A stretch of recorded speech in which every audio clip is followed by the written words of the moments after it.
What is going on, everybody? Happy Monday. I have the pleasure of going live with the sauce boss himself, IFBB Pro Ross Flanagan. We're going to be talking about essentially the state of the industry of bodybuilding with training intensity, kind of like the origin story of Starbucks sets, and then also just kind of getting a general idea of just like what Ross wants to see in terms of changing the industry. So I'm going to invite him in.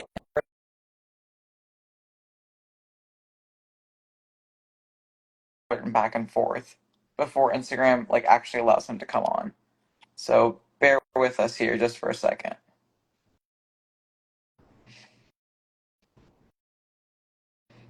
All right. Hopefully that works. We'll see.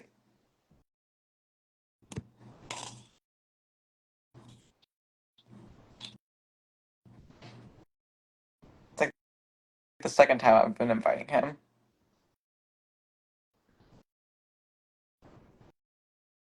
Oh my god, did Ross get canceled? Hold on, guys. Ross might have gotten canceled. We'll see. All right, I'm gonna invite the Flavor Gang. One second, guys. That's so funny. I mean, it's not really funny, but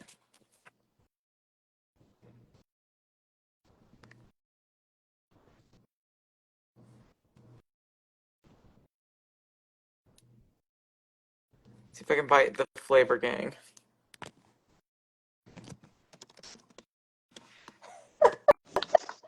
What's going on? Hey, sorry about that. Did you get canceled? Yeah, I think I did. And I forgot. I don't know what I said, but something about. I think I used the word racist or something. Instagram didn't like that. So That's awesome. Dude, sorry. I spit out my tea when someone was like, I can't wait to masturbate to this later. That was my friend Josh. Josh, we don't judge, baby. We don't judge. I think we're so gay, me and him. Dude, I love So it. yeah. I love it. What are you doing? So, congratulations on your newest Abu sauce. Tell me a little bit about that. Oh yeah. So we have partners in the Middle East, and they requested like a signature like Middle Eastern sauce, and this was back not September, in May. And I've never made this cuisine before. I made a couple of curry sauces before, but Yeah. I just when people are like, "How do you come up with these things?" And I'm like, I just use my fucking brain. Like, so I just thought about. I looked up a recipe for it and thought about the flavors and just sort of pushed some stuff together, and on my first try I fucking nailed it, and then sampled it out to my staff and sent my partner Hamad in Dubai a sample of it, and they were like, whoa brother, this is awesome, this is incredible. So yeah, so I named it after my son Abu, who's right, I don't know if you can see, he's right there. That's amazing. So you Abu. have Abu, and then I have Uma. Oh, So we have there you go. all the Yeah. fam here. I love it. Well, Mhm. congratulations on again launching that. That is super exciting. Thank you. It's coming out to the USA on Black Friday. Ooh.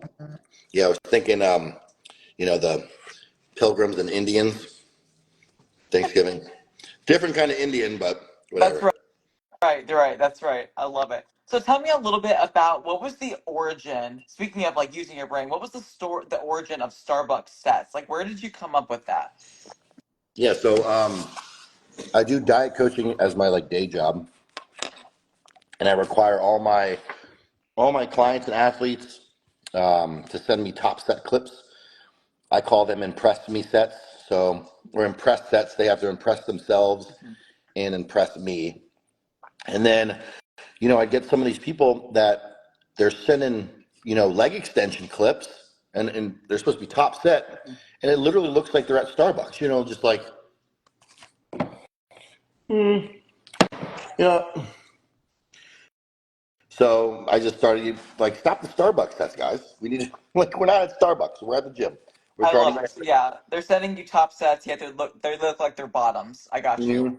I Yeah, got you. So how long have you been bodybuilding or how long have you been training? I've been training. Sorry, the sun is so hot here. You're good. I have to adjust. I've been training for bodybuilding last semester of college. So that was when I was 21. I'm 33, so 12 years. Hmm. And it's been a lot of the younger people in this industry don't realize how much of a journey it is. Yep. And I think they get very frustrated where they're like, I've been doing this for 3 years and I'm not where I want to be. I look back at my 21 through 25. I really didn't know what the fuck I was doing. Right. I I thought I did, but every year it progresses more and more and more and more intense, Hmm. more more with more intent, Yep. and, and you know, and that's part of the journey that people don't realize. Absolutely. And that's actually was going to be my next question is how does your training differ from when you first started to now? I was just talking about this to a friend at the gym. He's a younger guy, aspiring bodybuilder, and my answer is going to be not sexy, but um, I really prioritize rest times now, Mm.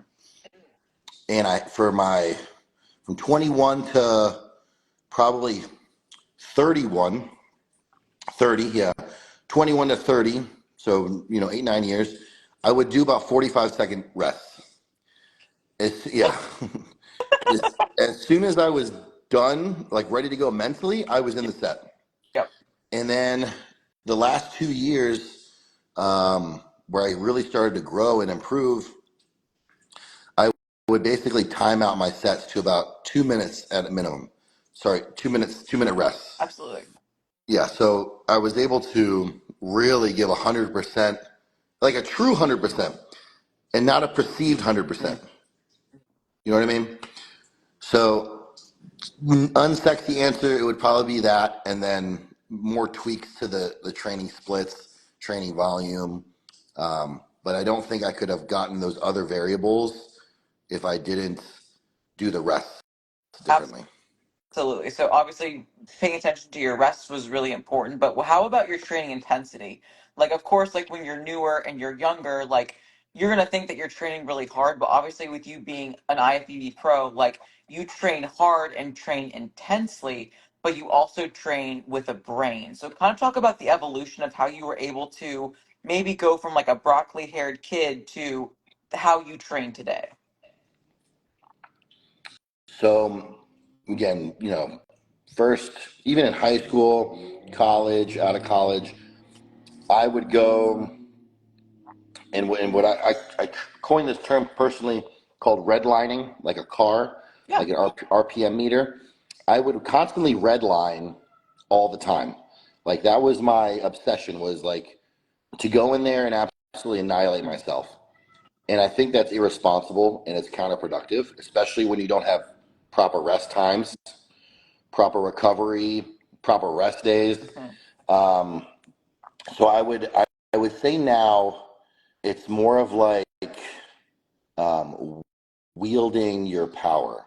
So, wielding your power, and almost like a video game where each level is, you try to beat the level 100%, Mm. but the next level is harder. The next level is harder. And 10 years later, your your level of 100% is much different than your level of 100%, 10 years ago.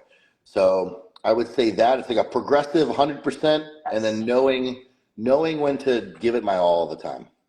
I think that's great. I think that relies on a lot of good philosophies from like stimulate to annihilate because sometimes people think that if you like bash your head into a wall it's productive because it's painful. And Hmm. while when you learn how to train till failure, yeah, it fucking hurts. But if you're able to pull out a better stimulus by training to failure in a smart and intelligent way versus just like I said, ramming your head through a wall, you'll find that you actually get a better return on investment in Yep. terms of muscle growth and you're not just like 3 years into it wondering why you look the same because not only are you training more intelligently and gaining that skill acquisition like you were mentioning, but you're also developing that stronger skill of just being a more mature athlete. Hmm. Yeah, that maturity is really nice because when you're mature like that, you don't have to, like every time I go to the gym, it's 100%, Hmm. but it's like a different scale of 100%. If that makes sense. Like my pie chart, varies in size. So for today, I gave it my all today. It was chest, but like last last week, my chest workout was a little bit more intense, but it was a little different. So maybe it did like more drop sets or more straight sets of heavier weight. It all depends for me. Absolutely. I think that's really smart to also have that level of self awareness, what comes through athlete maturity versus I'm sure when you first Hmm. trained when you were 21, it would be as much as you could handle, probably all the intensifiers, because the intensifiers you were probably like, oh, that makes me intense. Hmm. I love And, it. and I remember I hopped on my first cycle, so I was like super hyped up mentally. Like Hmm. I want to just fucking kill it. That's all I want to do is work out. And I remember in college, I was doing 2-a-days, 5 days a week. So I'd go to the gym in the morning, train for class, and go back at night and train again. And when you're at that level and you're so fresh and you have the PEDs in you, you feel like a freaking Superman. Hmm. Now I need my fucking rest days. I can't do it. I can't do it. I think that's great. And obviously, since you've had a lot of skin in the game, like, what do you think? Like, what are your honest thoughts about the state of the industry today regarding training? Because obviously, there's a lot of like dogmas. There's a lot of like, oh, you need to be perfect form. Some people are like, no, you just need to go balls to the walls in intensity. So, where do you lie on this spectrum? Like, what do you see about the state of the industry? And then we can also talk about how do you want it to see it change and improve. Yeah, this is a really good topic. And I had literally the same conversation with the kid I was talking about earlier. I think my principle lays in the middle ground. I think we get into areas of confusion, and tribalism when we go to the extremes of the spectrum. Mm-hmm. So I think aspiring bodybuilders of each gender and each skill set, I think you need to learn all these different concepts. You need to learn the perfect form. You need to learn how to go balls to the wall and really, really push your mental capacity and your physical capacity. You need to learn different volumes. You need to learn different loads, different splits, different rep schemes, different variables. And then you apply these to your physique, granted or assuming your diet's in check, your hormones in check, all those things, and you make objective observations per each one, and then you take your data and say, this is where I'm growing. But more importantly, I think, Ash, is where do you enjoy it? Mm-hmm. Because if I'm going to do this for the next 10 years of my life, and this is the 1 hour, 2 hours of my day that I really, really look forward to, I want to make sure I enjoy it. But you can't have that. Man, I just love doing drop sets every fucking day, but you're not progressing. Like, I think that's being blind. So if you're objective in that, I think you'll find really what works for you. And I hate that term, what works for you, because people just do something and they say it works for them, but they just do it because they like it. Like, I saw this guy on Instagram. He was like, I always eat pizza right before the gym. Like, in my car, I have pizza. It works for me. I'm like, no, it doesn't work for you, bro. Nothing bad happens. Like, Bro is sweating mozzarella like using bench press. yeah. Where I would like the industry to go is I would like more acceptance of the conservative middle ground. Mm. I just see so many people like getting into arguments online and about the super scientific, like the thing with Mike Van Wyck and Jeff Nippert. Like you have a one dude that is, I don't even know if he's anti-science or whatever, but then you have Jeff Nippert who seems to be very, very scientific, and then there was a fucking assault about it. Like, it's so stupid. But again, in my perception of this little spectrum, it's not sexy. and in all industries, you need sexy to sell.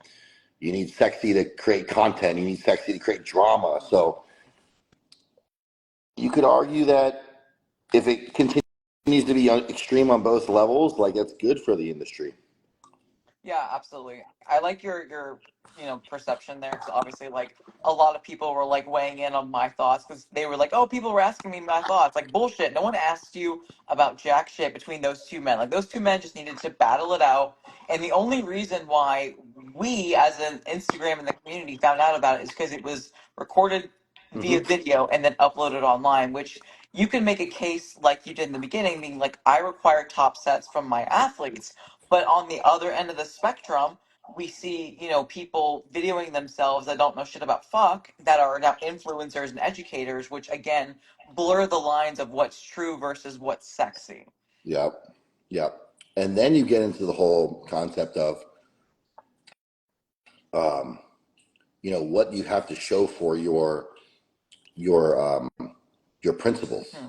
So like if I am preaching science and I've been doing this for 15 years, but I don't have a physique that anyone would want to obtain, there's the conversation of if it was true, then you would look Sure. different. But that also doesn't mean anything because what my gospel could be preaching could be true, but I just don't have the genetics. Mhm. Like I remember when I was playing basketball in high school, some of the worst coaches were the best players, and some of the best players, right, yeah, some of the best players were just the worst coaches. Mhm. Like the best shooting coaches couldn't fucking shoot at all. Like they sucked, but they knew how to coach the stroke and the follow through and the footwork, and that's just what they were good at. So I guess the moral of my rant here, Ash, is just like everything has context and take everything with a grain of salt. Absolutely. And I think that's really important. And I know that's what you apply in your own coaching when you do receive those top sets from your athletes. So, as a coach, maybe like how do you inspire your athletes to train harder, or what tools do you use in your coaching arsenal to get more from your athletes? Great question. And this is one thing I learned years ago. And one of my last intake form question is how do you how or I guess my last two, maybe last three. It's all about individual based communication and coaching because not everyone receives communication the same. Not everyone provides communication the same, and not everyone likes to be coached the same Yep. way. So, I have people where I'm like, dude, this was fucking horrible. You're being a pussy right now. You want to be a pro bodybuilder, but you're doing this dog shit. Like, is this a warm up set? No, this is my top set. I'm like, you have 4 plates on the leg press. If we're just doing logic, 4 plates, 4 sets. Your first set was 1 plate, and then 2, 3, 4. Like, come on, man. And then I have people that obviously need more tailored communication where I'm not being like soft, but maybe I use different word selections or more different tone in my voice and maybe highlight positives in the motions. All these little nuances of communication because I know that people perceive and receive communication much differently. It also depends where we are in the relationship as well. Hmm. I think What are your thoughts on that? What do you do? No, I'm 100% the same way. I think that's so important to understand that, like, depending upon who you are working with, if it is a bodybuilder that's either brand new or that is more experienced, there is a different level of professionalism and tonality that needs to come from the coach versus if you're coaching someone that's lifestyle, whether they are more Mhm. advanced in the gym or brand spanking new, like, how they receive your constructive criticism can make or break not only their ability to adapt and get better, but also your coach client Yeah. relationship. And so like while there are some people like for me, if I'm doing something silly, I want Austin to be direct with me. And that's my coach. I want him to be like, hey, this is how we can improve this. Next week go do better. Yep. Versus, someone else, like I could be like, hey, that was pretty bitchy. Like that was a pretty bitch set. Mm-hmm. Versus something else where if I'm not necessarily harsh in my word choice, but maybe harsh in my delivery method, even with tonality, voice inflection, it's not going to be received well. And so I've learned that some people respond well to more direct, Yep. concise feedback, and other people I'm like, again, I don't like using the word soft because it has that Mm-hmm. has that cultural perspective. Yep. But I'll tell one athlete, try again next week. This is how we can make this better. Because how I was giving feedback to her, it was just depressing her. It was making it not fun. She wanted to Mm-hmm. improve, but she wasn't receiving it in the right way that she needed to receive it. And that's not her. That's me. That's something that Yep. I need to change as her coach because I'm her leader. And if she enjoys it more, then she'll, perform better. She'll communicate with you better, faster, quicker. So it all comes down to communication. It definitely does. And something else that I've even noticed when it comes to training specifically is I don't do this all the time because obviously it's like saying the word potato 15 times, it just loses all of its meaning. But sometimes every now and again, before I give my feedback on their training, I'll be like, what do you think you can do better? Mm-hmm. Because that does one of two things. It makes them actually rewatch the video, Rewatch not it. just Yep. record and send. Uh huh. Uh-huh. They're then being a student and evaluating their form and evaluating how they could be better. And when they start to become a little bit more nitpicky or at least caring to the level that I care when I'm looking at their videos, it just again enhances that skill. It also validates them and helps to build up their confidence because they're gonna be like, oh, I see in rep three, I was speeding up too much, or Mm-hmm. knees caved in. But like when you start to become a student and get involved in your skill, that just you just get high off that shit. Yes, and I love it from a coach perspective. I'll have some guys where we've been working on like really controlling an eccentric portion of the leg press. They record it, they send it, and they're like, "Wow, I just watched it, and I thought I was doing it so much slower than I was." I was like, and yeah, I was like, you know what's funny, man? I've done this so many times myself. We're locked in the zone. We're controlling it because it's brutally hard and our legs are getting taxed. And then you rewatch it and we're like, this was completely fast. Like, what the Like fuck? you're thinking it's a 3 minute set and it's like a minute and a half, and you're like, oh shit.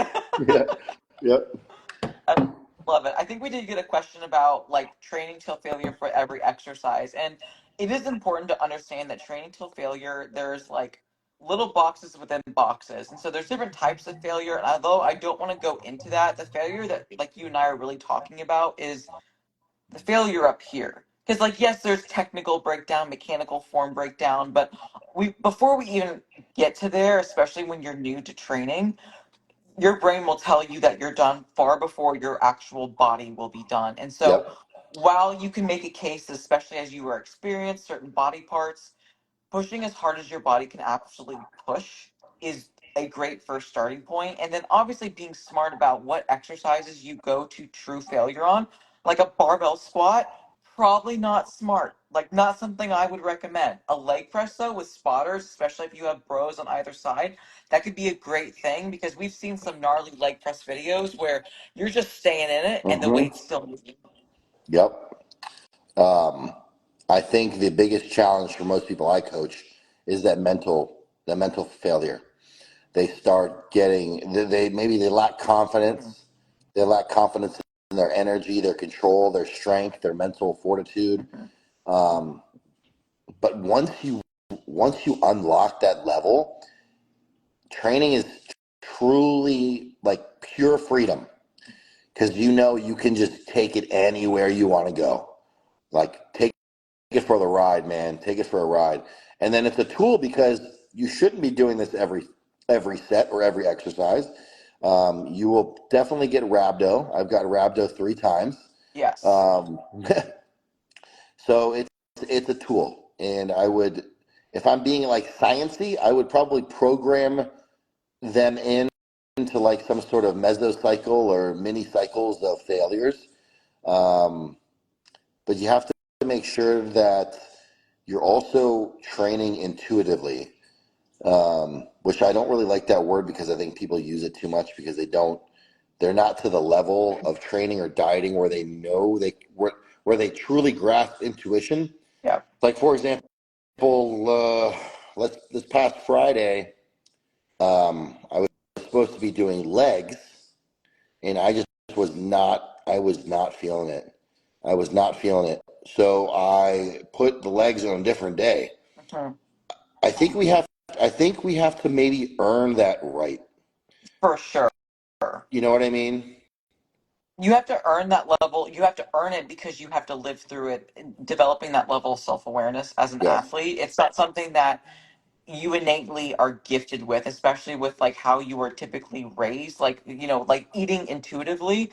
That usually gets trained out of you as a child real fucking quick, especially if you grew up with my generation where it was like you finish what's on your fucking Hmm. plate type of deal. So it's like that is so important to have that level of self-awareness where it is cultivated through your experience in the gym with yourself, whatever. And then, I know that intuition is like hard to develop, but it's not something that you really have until you work to create it.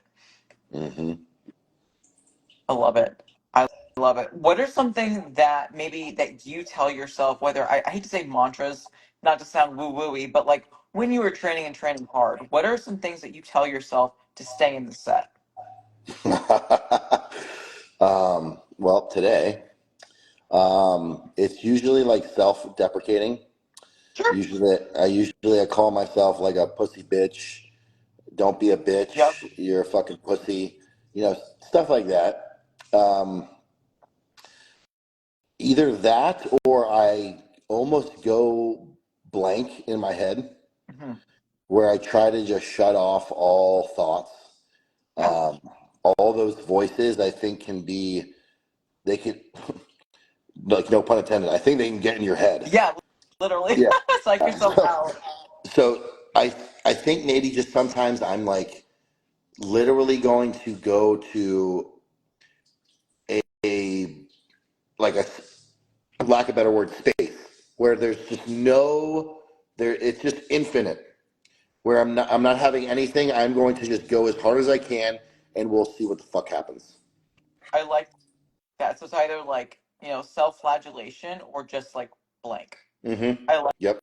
like that. I Yep. like that. I definitely can relate to the more of the self-flagellation type of thing. Like even if my husband's training with me, I'll be like, "Sweetheart, this is your pass. Whatever I've been doing to piss you off, like here's your hall pass. Like just say whatever you want to my fucking face. Just don't let me quit." And that's obviously very helpful to have like a training partner. But if you don't have the luxury of a training partner and you're not someone that maybe responds to like you're being a bitch or you're a pussy, something that a lot of my clients have told me that they think about during their sets is if the weight's still moving, I'm still in it. Like I Mm-hmm. think that is really powerful because that's just kind of neutral. It's Yeah. not necessarily good, it's not necessarily bad, but it is factual. If the weight is still moving, I'm still in it. Like at the end of the day, it's literally just pain. Like it's Mm-hmm. pain, it's temporary. Obviously, if you get rhabdo, maybe not super temporary, but like it is just pain. Like the pain of a top set will soon dissipate within 4 minutes, at the very least. One thing that I know that does not get me going is like, you can do it. You got this. You got this, bro. You got this. You can do it. And I'm like, bro, it is the fucking warm up set. Like, chill out. I know I have this. Like Wait, the wait. fake hype. Yeah, fake hype. Like, when I used to train with my buddy Cody, he would really fuck me up because he would almost subconsciously know when to push me. And it was always when I didn't want to push myself. Mm, And, and we're all not perfect on training all the time. yep. We always have the perceived 100%. Obviously, I know how hard I can go. And then sometimes I have that subconscious where it's like, you know what? Don't go all the way. But then he'd always know when I'd be, doing barbell rows and nothing was planned. And he just says, take 25 off, do 10 more. 25 off, 10 more. 25 off, 10 more. And then before you know it, I'm completely obliterated. Yep. And, don't do that all the time. But those little like injections of just pure escape from your pain. And you just got to fucking go. Absolutely. 'Cause I think you were the one, I don't know if this was in relationship to your training partner, Cody, but I remember something so profound that you said either a year plus ago at least, where you were like, I don't like using bands because they can't make me work for it versus a training partner. Like they can like force the Oh resistance yeah, down yeah. manually. I think that was you. Yep. Yep. It's I don't like bands because they're not intuitive. Yep. So like they can't put more when I need more or less when I need less. It just is. Yep. Um, bands are great, don't get me wrong, but I would prefer to have that added manual resistance Absolutely. We for sure. obviously that's a huge yes, yeah, I remember bands make her dance. But I think that is so important to have just like that training partner who again matches like your training skill level because obviously like someone that's never spotted before, like they're either going to have a knee-jerk reaction and like just pull it up really quickly, or they'll have you stay in it maybe longer than you should be staying in it because like the weight's going down, down, down, and you're like, fucking help me. But like having an experienced training partner, like what I'll say to someone that is spotting me, whether they're advanced or new to the gym, is I'll be like, the last rep, make me earn it. And it's Mhm. like just one finger, dog, just one finger Yep. down. Yep. That's the training partner like compatibility. That's huge. You have training partners that pull the weight off too soon or help you too much, and then you're starting getting angry and frustrated, and Yep. it's just like we're not working. It's not working out here. Like maybe just let me maybe watch me how I train, and then you can butt in. If my arms are not moving, then I may need may need you to help me. If the weight's not moving, I don't got this. Yeah. I love it. I love it. Russ, what is one final word of wisdom that you would want to give someone to improve their training, anything, whether it's intensity, their skill? Like, if you just wanted one words of wisdom, one piece of advice to help someone to learn how to train better, what would you want to leave them with? I would say having a foundation of knowing anatomy and physiology and kinesiology is a great start. And then pairing that with knowing how to, I call it turn on and turn off muscle groups Mm. before you move the weight. So like, let's see if we can see this. Oh, sorry, I'm sweating. So if I'm doing a chest press, I know what I do is I turn on my pec like this, turn on, and then I move versus just move and then contract to the top. So I'm trying to turn on, contract, and then move. Um, so I do that with literally every muscle group. I turn on my muscles before I move the muscles. It's definitely an advanced like aspect of control. But once you figure it out, because you can do it, just doing without weight. You can turn on your muscles, your lats, your biceps, your triceps, your hamstrings, your glutes. If we're not able to turn on and off and activate our muscles before we're training, we're leaving so much stimulus on the table. Um, so that's probably what I would say to focus on, and it's a gradual thing for sure. And Absolutely. posing definitely helps that. I was just gonna add that as something that I think is really helpful, especially for like the bigger divisions. That look, I'm not trying to downplay bikini and wellness, but like we're not really posing. We're not No, posing. We're just it's like displaying. hyperextending. Yeah, we're hyperextending. It's like Betty Spaghetti up there. But like for the bigger divisions that are flexing in their poses, one of the biggest assets that you can do is before or after, especially after a set, to let's say you were doing like a barbell bent over row lat focus, do a front lat spread, like do back lat spread, like get those muscles to Hmm. open, contract, flex, relax. So that way, again, you are solidifying that mind muscle connection, but also like, how many times do we say, "Oh, I don't have time to pose"? Fucking do it in between your sets. Like, Yep. yes, you do. Yep. And I always say to my people is you train how you pose. Mm. So like if we're doing if we're doing a side delt lateral raise, that should look just like a front relax. Like your shoulders are capped. If we're doing a side delt raise and our arms are here, we're not doing, we're not doing that. It should look like this, not that. Ugh, I Yeah, love it. exactly. Do we have any questions here? Yeah, guys, if you want, we have like some time for questions. If you guys want to. I think Well, just how about those folks who skip the gym because they forgot their headphones? Oh, I may have done that in the past. honestly, lately I have not been using headphones I because never like, wear headphones.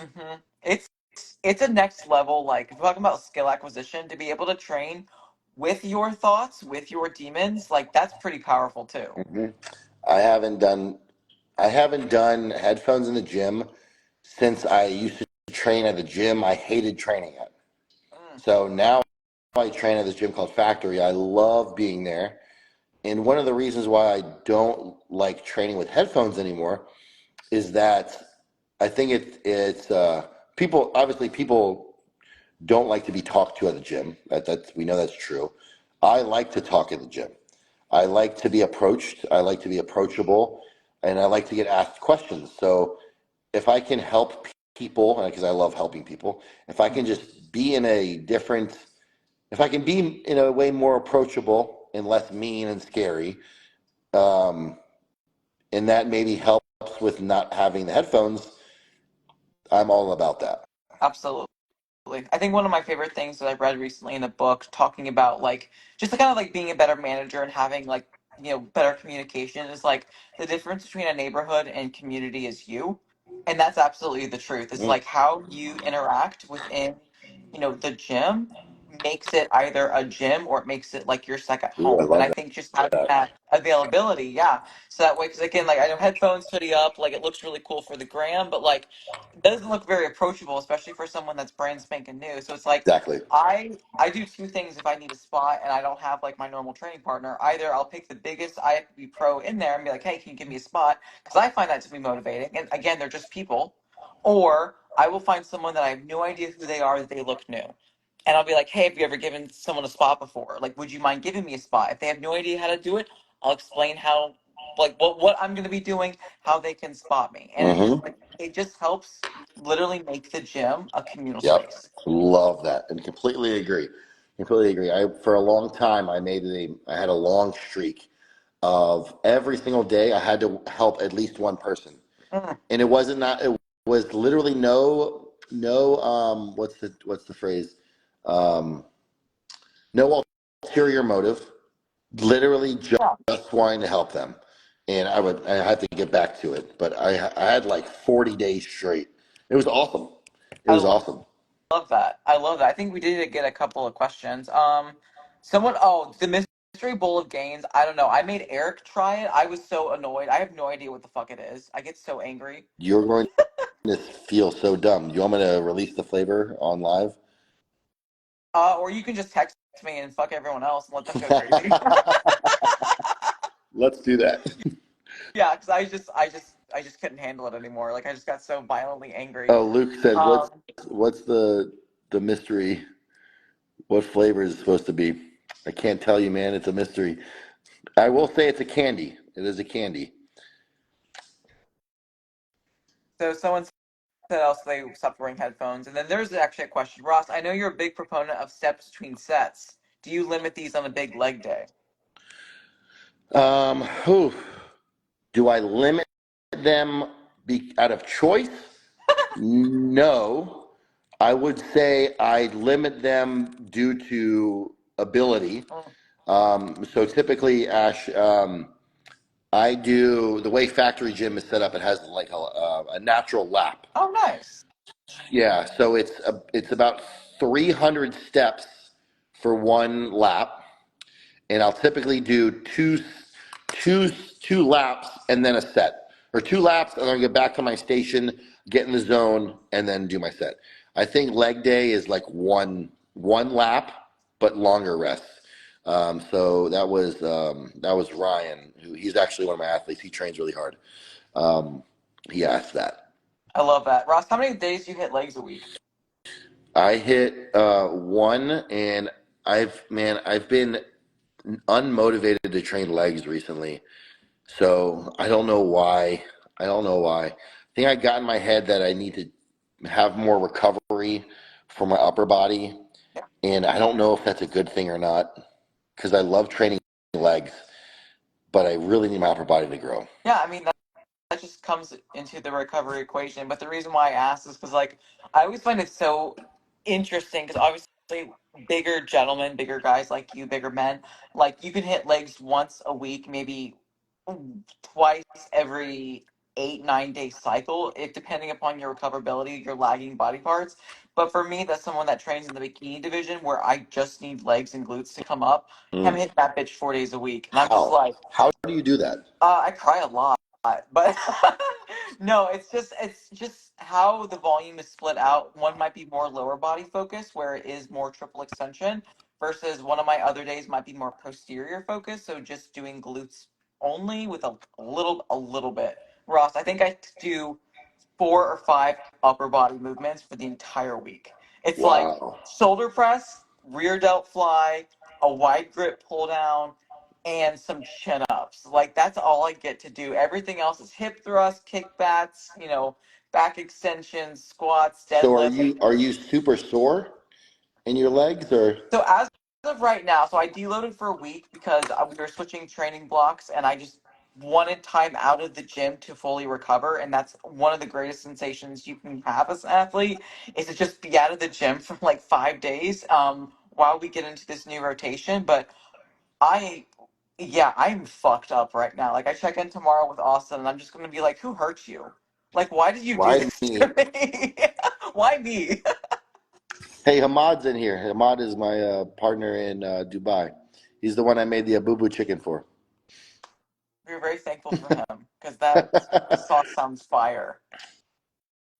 We had another couple questions. Oh goodness, we do. I'm like behind this. I think this woman Christina maybe means partial reps. Yeah, well, I don't know what a partial set is. I'm gonna assume partial reps, unless Yeah. Christina, you can verify. What is your philosophy on partial So, reps? are we talking about like 1.5s, or are we talking like you've I gone till failure and you're just kind of squeaking them out at this Yeah, I point? think I think it's like 10 reps on the decline bench, and then rep 11 is half of that, and then half of that, and then half that, and you're just like maybe that's what I would say partial rep. Yeah, on a safe exercise, I mean, whatever you can give it, as long as it makes sense and is safe. So, for example, like, we do maybe partials on a leg curl, because that's something where it's like, even if I'm not getting full reps, I'm going to go until my hamstrings are done, right? But in the logbook, I only record what I fully earned. Mm. So, even if it's like, I mean, for fuck's sake, are we gonna do like, oh, well, this one I got half a partial, then a quarter partial, then an eighth partial? Like, no, like that's 10.65 reps. right. Like, are we getting like the fucking little like what a protractor out and measuring joint angles? Like, no. Like, I will go until I can't, but I only record what I fully earned, because that is how I'm gonna be able to beat it next week. But like, I'm not gonna know if, oh, I got, like I said, like an eighth of a quarter rep on leg curls on the fourth set. Like, that to me is way too much science, and that takes the fun out of it. And like Hmm. Ross mentioned earlier, if you ain't having fun, what are you doing? Yep. But some people like that science stuff, so you can't shit on them. I'm not that. I don't like that. Um, but I think I only really do partial reps when I have a spotter, where I'll do partial of the movement 100%, and then they take the rest and then allow me to recover and then do it again. I think that is when I only do the partial reps. Yeah, like if you're in the machine and it's safe to do partials, like I'm thinking like, okay, a lateral raise, you're not going to get grievously injured doing a partial rep. Leg curl, what I'm not going to do partial reps on is like a leg press, especially if I don't have a spotter, because I'm likely just going to give myself a mammogram, and that's not super fun. No. No, no. Cool, guys. Any other final thoughts and questions for Mr. Roos? Rusman. Roosman! That cracked me up when you shared that. I swear to God. Like, I follow you probably more closely than I need to, but it cracked me up. Rusman. Literally. Yeah, all my non-bodybuilding friends, I think I told you this, saw the story too, and they were calling. We went back home for vacation. They were all calling me Rusman in a Jamaican accent. So I dumb. love it. We actually talk more frequently than I like realized. I was like, oh, we actually kind of have like a pretty good Yeah, relationship going. I like that. yeah. I'm approachable. I think a little bit. I like talking. I'd say so. I see. So Hold just on. not sure. One last. Luke said Tootsie Roll. No, same shape but different candy. That's the only thing you're getting. Okay, well, I'm definitely excited then because I got to know, dude. Oh, well, I've I'll lost too text you much right weight. after. Cool, I'll text you awesome. right after. All right. Ross, thank you so much for your time this evening. We'll have to get you back on the podcast soon and just Oh talk about yeah. what you want to talk about. But thank you so much for your time, guys, this evening. And go buy the new sauce when it gets released on Black Friday. Yes. Thank Code you guys. Ross. See ya. Code Code Rusman. Bye. Rossman. All right, take care, Ross. Thank you. Bye.